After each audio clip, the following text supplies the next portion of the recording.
All right, you heard them a little earlier. We've got Sonya and Monica in the house to talk about some insurance stuff. Ron Insurance is been in business for now over 100 years. And so what do we have today on our insurance tip of the week? By the way, y'all are our first guests we've had all week long. So Yeah. No spring break for us. No. No rest for the weary. No rest for the weary, yeah. I will say that most of our employees who have kids did take vacation this week. Okay. Yeah. But so anyway, we're not bah humbug when it comes to spring break. It's just we didn't have a reason. Okay. Well, last week we talked about, how your roof might be covered. Mm-hmm. So today we're going to talk about, kind of continue that conversation, but more on the line of, I may have had hail damage. What do I do? Mm-hmm. So, Now, how in the world will you tell? I mean, that's my deal. Is that we had to have? We didn't have to have. We got a new roof at our house because the second it hailed, Sonya called the insurance company about 2:30 in the morning and said, we got a big hailstorm. Come check it out. So how do you know? Well, there's several things you can do. Besides a leaking roof. Well, Yeah. that's kind of a given. that's really bad hail Yeah, damage. that means, speed alert.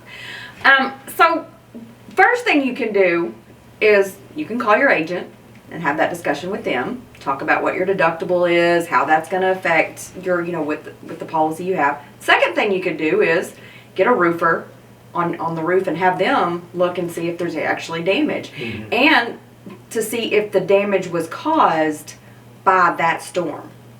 So if it's old damage, that's another topic for another day. But if it's damage caused from the storm that we just had, that roofer will be able to tell that and tell if there's enough damage to actually initiate a claim. Now, I'm not a roofer, or do I know one, but I guess wear and tear and hail damage are going to show up differently. They Yes. are. If you wondered, Rick, why I was giddy that we had hail damage. I know that sounds crazy. We get to use our I insurance. know, but because I know, who we purchased the home from, and I know what year the roof was replaced, and it was still okay, but we were getting really close to that where we were going to have to make a decision, to do it on our own just because of the age. Probably in another 3 or 4 years we were probably going to do that. So since we did have a hailstorm and we knew that there was no damage prior to that hailstorm, it worked out really well for us because we were able to get, our insurance. You don't want to use your insurance, but that's the kind of things you buy insurance for, is things like that. So that's why. So I took the route, and I didn't call at 2 a.m. I emailed our account manager, Danielle, who reported the claim to our insurance company. And the reason that I went that direction is because it held for such a long time at our house. I knew we weren't going to have partial damage. I knew it was either damaged or not, so that's the route I went. Here's some reasons why the second option, call your roofer, is better. First of all, depending on the circumstances, you may be able to get that roofer a lot faster. Now, we were really lucky with ours. Mm-hmm. They were out so fast, and what's it been, 3 weeks since the storm, and our roof's already. Right. But It's been replaced. But yeah, so especially if you have a roofer that and that that's who you would use. Mm-hmm. If that's faster. They can get up there, tell you, and that way go ahead and turn it in. Because when there are a lot of claims, sometimes the adjusters get behind. Yeah, when you have a big hailstorm and everybody's calling out roofers and adjusters. Right. Makes it tough. Yeah. And just to go back to the personal story, we also had hail damage on a vehicle the same day, and they still haven't looked at it because they're so far behind. Yeah. So that's one reason to call your roofer. Another reason is, let me back up. Especially if you're talking about a house, but most of the time on a business as well, if you turn in a claim and it is determined there is no damage, okay, then that claim will not be held against you. Mm. But if you turn in a claim and they determine that there is damage, but maybe if you turn a claim in and there is damage, it very well can be held against you. And if it's doesn't matter if it's below your deductible, if it's part of your roof, whatever, it's going to count as a claim. And in some cases, say it was just part of the house, they're going to expect you to fix that. So, so you really need to think about what you're doing, when you're involving the insurance company, because there are instances where there's just partial damage. And it's maybe one side got hit, but the other side didn't get the hail damage. What is kind of the statute of limitations? I mean, how long of a period do people have to say, wow, this happened, 3 weeks ago. But how long do they have to get somebody out to look at their house before the insurance company say, look, that's just been too long? There's really not a number.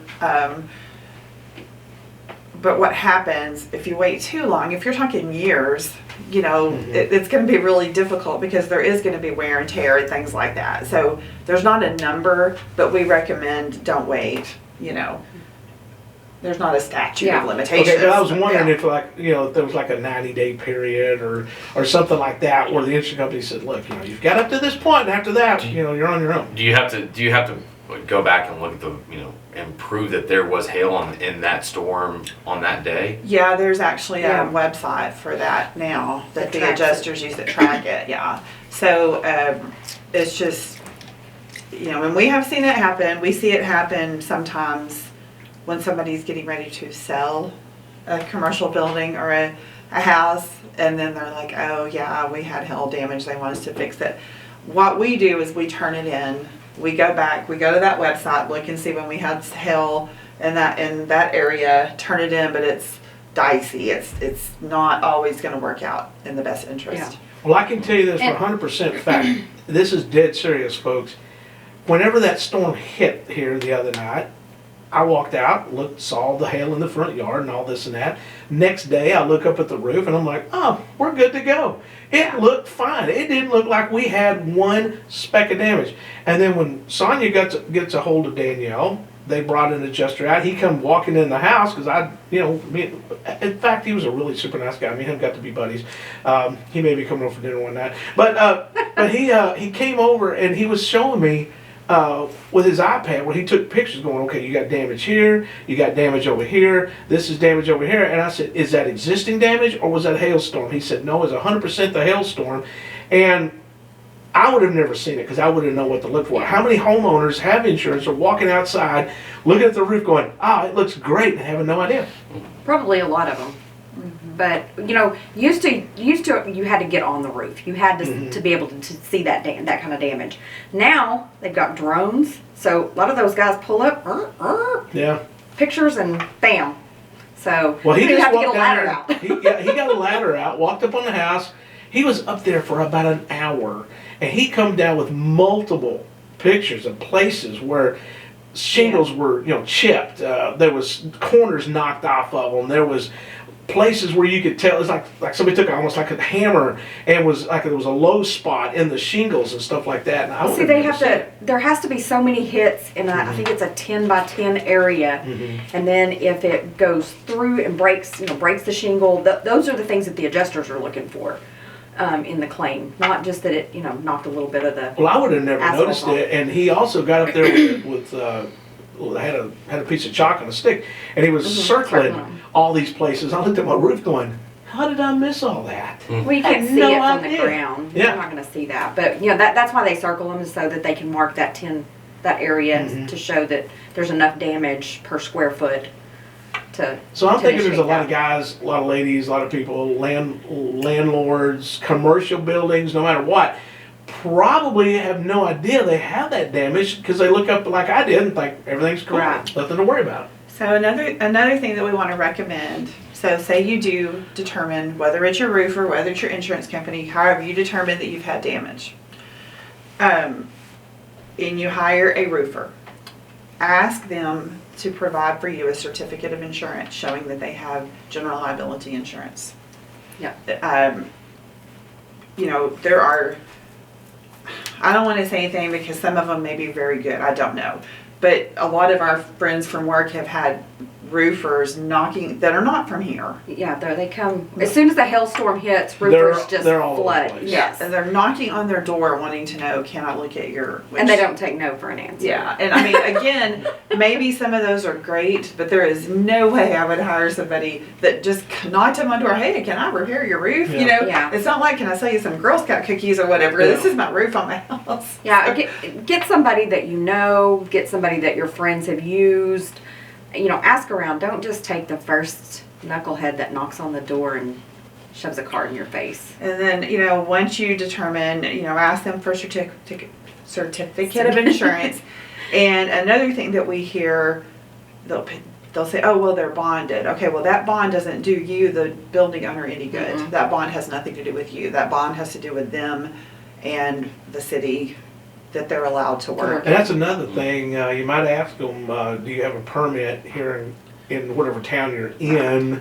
Because Yeah. we got multiple towns in our listening area, but whatever town they have a permit to work in that town. Right, but what you need as the building owner, homeowner, building owner, is the certificate of insurance, showing that they have liability at the very least. Yeah.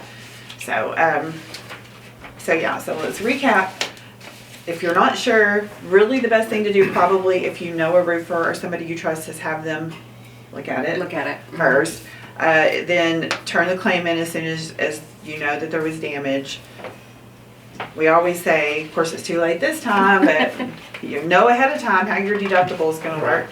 And then get a certificate. Yeah. Did we leave anything out? I think that's it. So we'll tell, do we have time for a really fast, quick story? Real fast. Okay, so the roofer, you were busy, the roofer that repaired our roof came up to the office and he was asking me the stupidest questions like, what color shingles do you want? And I said, I don't know, what color are they now? You know, and Monica walked by and she texted me, do you need my I help? heard the roofer say turban, and I said, where is Rick? Yeah. So I went to got my phone. I said, I heard turban. Do you need help? And I was like, I don't know what color they are, but make them the same color. It's fine, you know. So anyway, maybe the person in your house. And then whenever he started asking me about the satellite, I said, as far as I know, it comes Does in. the satellite work? Well, yeah, he asked me if the satellite worked. I said, we have internet and TV, and it comes in by magic, as far as I know. Talk to my husband. So I anyway, said, where is Rick, and why is he calling you? yeah. So I mean, I'm so. That would be the same thing as sending me to the store to get hairspray. Well, yeah. Well, I mean, I know how the insurance is going to work, but I don't know about the roof. So you know, we work together. But anyway, so that's our advice. And if you have any questions, obviously call your agent. If you don't have an agent, call us. We'll help you. Yeah. Okay, that number? Oh, you go. 940-549-2525 on the second floor of the Ciera Bank building, or in Hudson Oaks. I don't have that number. I'll never remember. I'll never that one. remember us either. 817-770-0096. All right, make it happen. And don't forget, BrianINS.com. You need to check it out. We have an all-new website. It looks really nice. Oh, it's pretty. Oh, Our new check it pictures are up. Did you get your pictures and They everything? do. Up? Oh, okay, Yeah. good. And if you hover over a picture, there's our bio. Yeah, it tells all about us. I think your name's in mine, so you need to go check it out. Yeah, we'll definitely go check it out. All right, thank you guys. Thank Very much y'all. Appreciate it.